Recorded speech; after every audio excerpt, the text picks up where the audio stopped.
Good morning children's.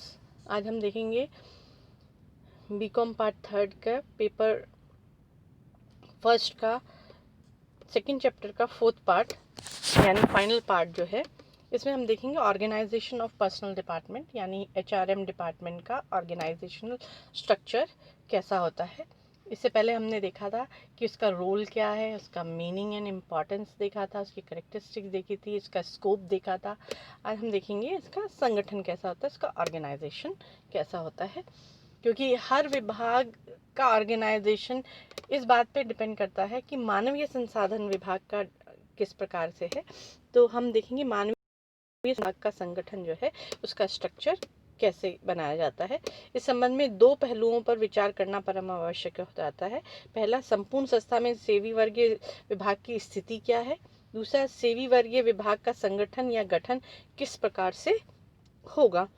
तो इन बातों को अगर हम ध्यान में रखते हैं तो हम उस संस्था के अंदर संस्था के आकार, उसकी सेवी वर्गीय कार्यों की प्रति दृष्टिकोण, उसका वातावरण और उद्योग व अन्य संस्थाओं की परंपराएं क्या है, इस बात पर निर्भर करता है कि सेवी वर्गीय विभाग का संगठन कैसा होगा। तो इस परिस्थिति के अंदर ये देखा गया है कि सेवी वर्गीय विभाग की स्थिति जो है बहुत बड़ी सीमा तक संस्था के आकार से प्रभावित होती है। अगर विभाग बड़ा होता है, अगर संस्था बहुत बड़ी होती है और अलग अलग तरह के कार्य करती है तो विभाजित रहता है। लेकिन अगर वही संस्था छोटी है तो वह विभाग बहुत छोटा होता है, लेकिन उसके कार्य करने का तरीका जो है, वो कार्य उसको सभी वही करने पड़ते हैं। कोई अलग विभाग नहीं होता छोटी संस्था में, लेकिन कार्य सारे किए जाते हैं। ये कहा गया है कि संस्था में सेवी वर्गीय कार्य जो है अत्यंत सीमित होते हैं, जैसे वेतन, मजदूरी विवरण तैयार करना, भविष्य निधि का हिसाब करना, कानूनी औपचारिकताएं पूरी करना, विवरण तैयार करना।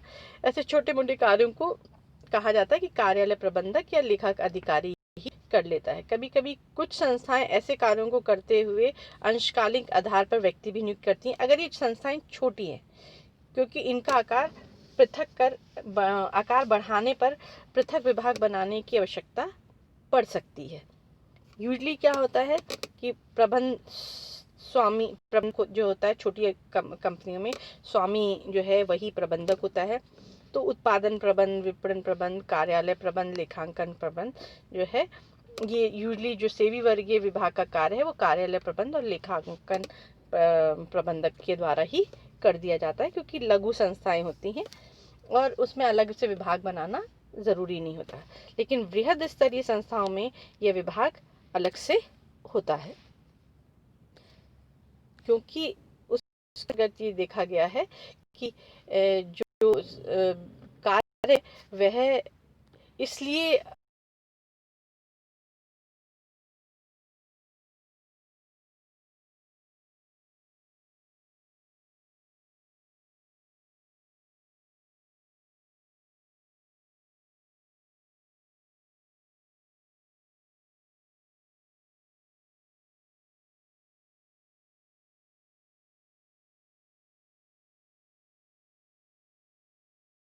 अलग कार्य जो है को निपटाया जाता है शाखा कार्यालयों में, लेकिन केंद्रीय कार्यालय पर सभी महत्वपूर्ण का जिम्मा होता है।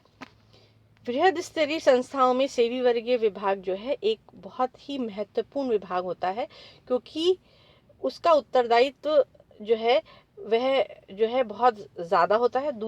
और उच्च प्रबंधकों को सेवी वर्गीय मामलों में विशिष्ट सलाह की को भी उपलब्ध कराता है। दूसरे शब्दों में कर्मचारियों की भर्ती, चयन, प्रशिक्षण, विकास, पदोन्नति, वेतन प्रशासन, श्रम संबंध इत्यादि के संबंधित कार्य। दूसरी ओर उच्च प्रबंधकों को अगर कोई सेवी वर्गीय के स्टाफ के रिलेटेड कोई नीति बनानी है, उसमें उनका सहयोग चाहिए, तो वो ये सब कुछ जो है वो प्रबंधक का कार्य हो जाता है, सेवी वर्गीय प्रबंधक का कार्य हो जाता है। तो वो लाइन मैनेजर के रूप में भी काम करता है और स्टाफ के रूप में भी कार्य करता है, यानी रेखीय प्रबंधक के रूप में भी कार्य करता है। और जब वो विशेषज्ञ के रूप में अपनी विशेष वो देता है, तब वो स्टाफ के रूप में भी कार्य करता है। जैसे अध्यक्ष एवं प्रबंध संचालक, उत्पादन संचालक, वित्त संचालक, सेवी वर्गीय संचालक, विपणन संचालक, शोध एवं विकास संचालक, सेवी वर्गीय प्रबंधक शाखा ए, बी, सी। यहाँ पे जहाँ जितनी शाखाएं हैं उनके लिए अलग अलग जो है होता है, और उसका मेन केंद्रीकृत जो कार्यालय होता है वह मेन संस्था के अंतर्गत होता है। तो ये देखा गया है। फिर आता है सेवी वर्गीय विभाग का आंतरिक संगठन जो है, इंटरनल संगठन जो है, उसमें ये कहा गया है कि 4 स्वरूप मेनली पाए जाते हैं अकॉर्डिंग टू मैकफार्लेन: एकीकृत विभाग, विस्तारित विभाग, विभाजित कार्य विभाग और विशेषज्ञ विभाग। फिर आता है इसके अंदर, अगर हम देखते हैं कि एकीकृत विभाग जो है, इंटीग्रेटेड डिपार्टमेंट जो है, विभाग में जो है सेवी वर्गीय विभाग सभी कार्यों का दायित्व उच्च स्तरीय सेवी वर्गीय प्रबंधक या संचालक को सौंप दिया जाता है, और वह उनके दायित्वों को प्रायः 2 समन्वित विभागों का निर्माण कर लेते हैं, जिसके अंतर्गत औद्योगिक संबंध विभाग हो जाता है और सेवी वर्गीय विभाग हो जाता है। जैसे इसमें हम देख रहे हैं प्रबंध संचालक और अलग अलग विभाग, सेवी वर्गीय विपणन संचालक है, सेवी वर्गीय विभाग संचालक जो है सेवी वर्गीय विभाग और उद्योग संबंध विभाग का जो है वो कार्य देखता है इसके अंतर्गत। तो यह स्वरूप बड़ी कंपनियों के लिए उपयोगी होता है। किंतु अगर हम विस्तृत विभाग, इंटीग्रेटेड डिपार्टमेंट की बात करते हैं, तो कुछ कंपनी में सेवी वर्गीय कार्यों के लिए पृथक विभाग नहीं बना है और उच्च स्तरीय सेवी वर्गीय प्रबंधक या संचालक की नियुक्ति नहीं होती है, और ऐसे में जो है सेवी वर्गीय कार्यों को किसी विभाग अध्यक्ष के अधीन कर दिया जाता है, और सेवी वर्गीय कार्यों का दायित्व जो है सहायक प्रबंध स्तर के अधिकारियों को सौंप दिया जाता है। जैसे कि ये चित्र बता रहा है कि प्रबंध संचालक, उत्पादन प्रबंध, विपणन प्रबंध, वित्त प्रबंध, और इसके अंतर्गत अलग अलग जो है सहायक प्रबंध किस नियंत्रक है या उत्पादन नियंत्रक है या प्रबंध संचालक, ये सेवी वर्गीय और औद्योगिक संबंधों का कार्य जो है वही कर लेते हैं।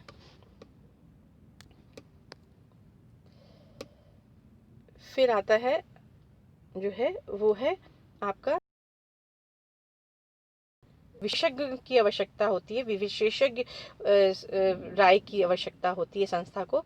तो अन्य विभागों के साथ, जैसे सेवी वर्गीय संचालक है, विभागीय सेवा विभाग है, विशेषज्ञ विभाग में सेवी वर्गीय शोध विभाग और परामर्श विभाग अलग से खोल दिया जाता है, और वो उनको समय समय पर उस तरीके की सेवाएं प्रदान करते हैं जो अन्य विभागों को चाहिए होती हैं। बट ये तभी है जबकि संस्था का आकार बहुत बृहद है, बहुत बड़ा है, और वहाँ पर जो है हमें ऐसे विशेषज्ञों की आवश्यकता पड़ती है। फिर आता है कर्मचारी जो है आधार, एम्प्लॉय बेसिस, कभी कभी ग्राहक आधार पे भी संरचना की जाती है। जब सेवी वर्गीय विभाग का गठन संस्था कर्मचारियों के आधार पर किया जाता है तो इसे कर्मचारी आधार पर किया गया गठन कहा जाता है। जैसे कि तकनीकी कर्मचारी, पेशेवर कर्मचारी, सामान्य कर्मचारी, महिला कर्मचारी, नवयुवक, प्रशिक्षु कर्मचारी आदि कई प्रकार के कर्मचारी होते हैं, तो हम उनको उस तरीके से हैंडल करते हैं, उस तरीके से विभाग को। जैसे कि इसमें आप देख रहे हैं कि सेवी वर्गीय संचालक, तकनीकी विभाग, सामान्य कर्मचारी विभाग, तो इसमें हम कर्मचारियों को अलग अलग उसमें बांट दिया, पुरुष, महिला, नवयुवक, प्रशिक्षु, उसके आधार पर इनको बांट दिया जाता है, और कार्य जो है उसी। ये इसकी उपयुक्तता क्या है, ये तीनों का आधार सेवी वर्गीय विभाग का गठन किया जाता है, तो इसकी अलग अलग विशेषताएं और गुण दोष होते हैं। ये तब संभव हो पाता है जब हमारे पास कर्मचारी कई प्रकार के होते हैं और हमें उस तरीके से कार्य को करना है। सामान्यतः जो है संस्था के कर्मचारियों की संख्या, ज्ञान एवं योग्यता का स्तर विभाग में अलग अलग होता है। तो सामान्य अधिकांश संस्था में कार्यों के आधार पर सेवी वर्गीय विभाग का गठन किया जाता है, ना कि कर्मचारियों के आधार पर। तो इसलिए ये स्वरूप जो है सामान्यतः कम पाया जाता है संस्था के अंतर्गत। तो हमने देखा कि किसी भी सेवी वर्गीय विभाग में सामान्यतः क्या स्ट्रक्चर होता है ऑर्गेनाइजेशनल डिपार्टमेंट का। तो छोटी संस्थाओं में सेवी वर्गीय विभाग का कार्य जो है अधिकतर लेखांकन विभाग और प्रबंधक, जो सामान्य प्रबंधक विभाग है, वही कर देता है। लेकिन जैसे जैसे संस्था का आकार बड़ा होता जाता है या कई शाखाओं में होता जाता है, तो सेवी वर्गीय या ह्यूमन रिसोर्स डिपार्टमेंट की जो भूमिका है वह बहुत इम्पॉर्टेंट हो जाती है। तो उस परिस्थिति में ये देखना बहुत ज़रूरी हो जाता है कि कर्मचारी जो हैं वो हम संख्या उनकी ज़्यादा है, तो उसी हिसाब से संस्था के उस विभाग का आकार भी उतना ही बड़ा हो जाता है। तो इस चैप्टर में ये चैप्टर का लास्ट पार्ट था। इसमें हमने ऑर्गेनाइजेशनल स्ट्रक्चर इसको देखा। Thank you.